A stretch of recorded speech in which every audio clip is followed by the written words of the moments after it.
Hello, welcome back to the boat shop. Today is the 29th of May of 2024, and we've made some good progress this past week. I actually managed to get 3 pieces of plywood on this week. I had one piece that was just about done last week when I shot the video, so that piece was about ready to go up. And then I got another one done in addition to that.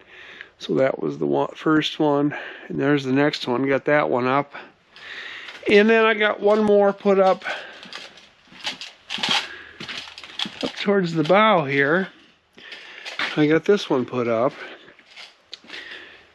And so we only got one in a little one up here and one in a little one in the back. So, yeah, next 2 or 3 weeks we should have this part of it done, which is good because I've only got 2 short ones, or 2 shorter ones, not full-length ones, to go here.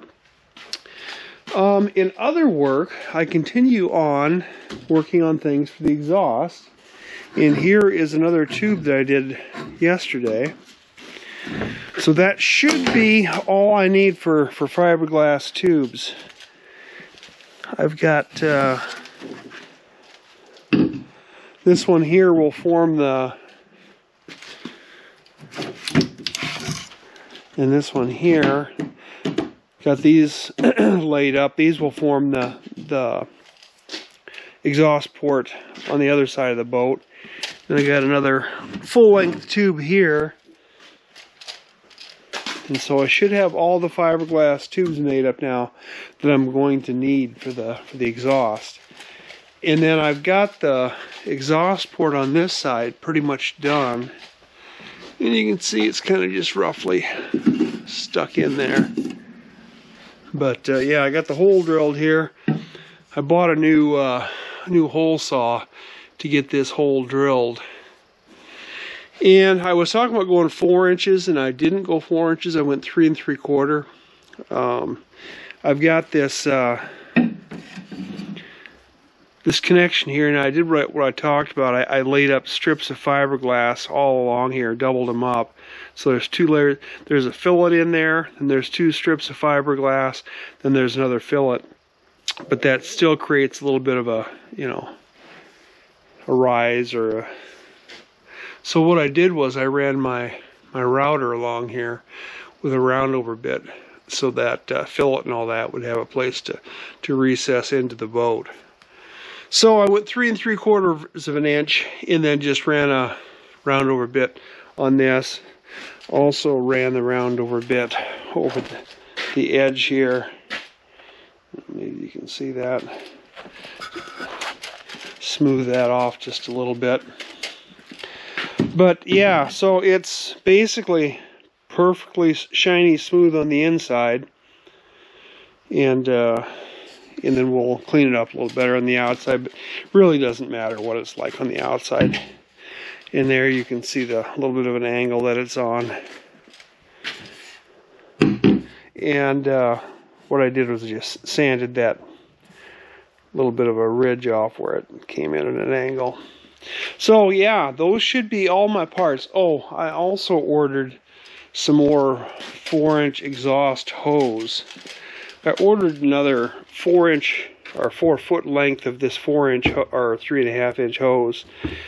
That'll give me enough to finish up, a little bit extra, but enough to finish up. And I've got some flexible yet too. So yeah, once I get that other piece of 4-inch hose in, exhaust hose, I should have everything I need to get the exhaust finished.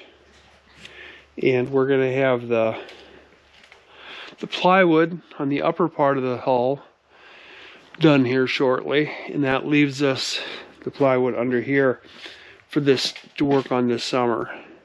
And again, this is by far the most difficult part of the putting the plywood on the boat, is this stuff under here. But it is down on the ground level, so it shouldn't be as hot working down here as we progress into the summertime. It'll be a little more comfortable to work down there. But yeah, we've got other odds and ends jobs to continue doing. But Yeah, we're making progress. And it's not that I'm going to be able to get this exhaust system hooked up and working, because obviously we can't finish things until we have the hull done and painted and all that before we can put these fittings on. But here's the plug I pulled out of here, and of course my tool, my hole saw isn't deep enough to go through the entire hull. It's 2 inches, inch and a half of this 2x Douglas fir, and then a 1/2 inch of plywood. So what you're seeing here is me where I had to chisel. I cut into it as far as I could with the saw, and then I had to chisel the plywood out of there, which of course it broke off a bunch of the wood underneath, but that's a good sign. So yeah, there's one thing I wanted to mention here on the boat. One of the things that I do when I'm working on it, you may occasionally see things like, well, markings I have on here. Of course, the arrow points up, but you see like this magic marker, and I got a screw hole here, and I circled it, and here's another screw hole. I got an X through it. What do those denote? Well, sometimes when I'm putting these in, obviously they come to a hard stop when these washers hit the wood. So it's relatively easy to break these screws off. And in this case here with this X, that's what that means. It's the screw is broken off in there. And generally speaking, just the head shears off. The head of the screw shears off.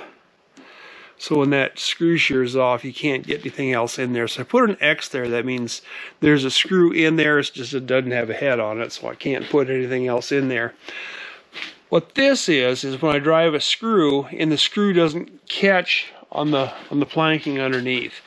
Maybe I hit, the space between two planks. Maybe I hit a bad spot in the wood. Maybe I overdrove it and just tore the wood out inside. Whatever the case is, that means a screw went in, but it didn't grab. So what I do with these is I put plugs in these. I glue plugs in there. So the O means I need to put a plug in there. The X means I just need to countersink this down just a little bit and fill it, because there's already a screw in there. But that's what that means. That's what my code is for that. And you can see, like, there was a case, there was 3 of them that all, didn't land in decent wood for some reason. I don't know why you'd have 3 up there that did that, but yeah, you just keep working until you hit one. Put plugs in there, and then we'll fill those over with thickened epoxy.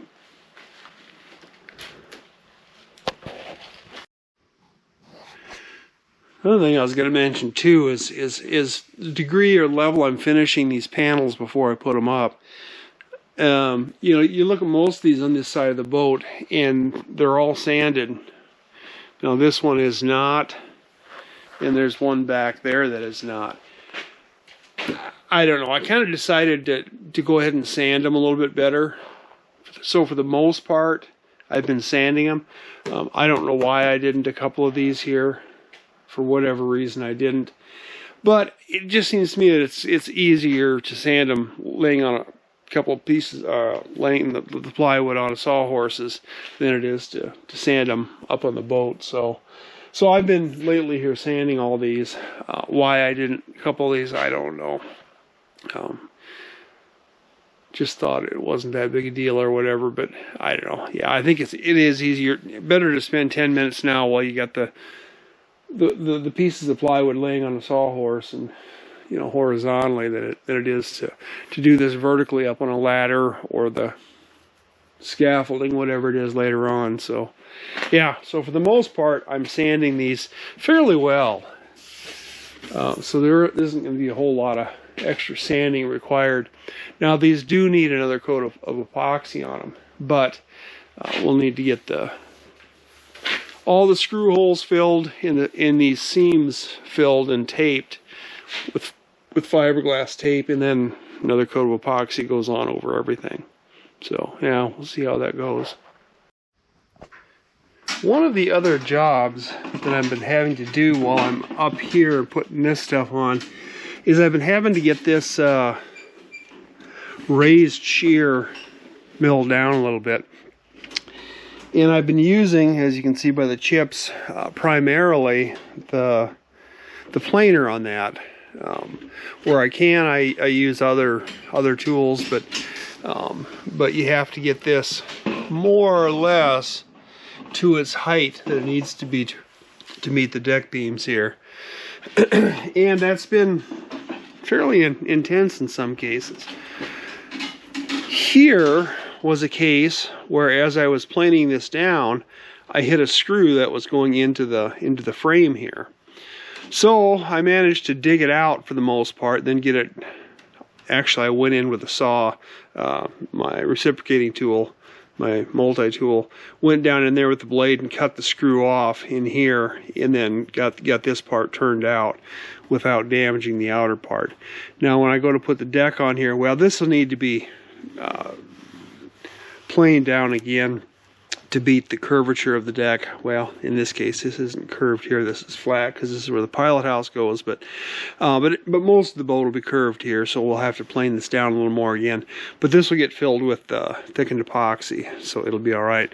But then I needed to put a new screw in to hold the planking onto the frames, so I went ahead and countersunk and put a new screw in here in addition to the to the other screws. But yeah, that's been a pretty good amount of work, and I don't know if you can see that. That's not perfect, but yeah, it needs quite a bit more work when I go to put the deck on. That's going to be a big job up there, getting the deck beams planed, and then all of this planed to smoothly meet the deck beams. So there's going to be a lot more chips to be made down the road. All right, well, that'll do it for today, and we will see you again next week.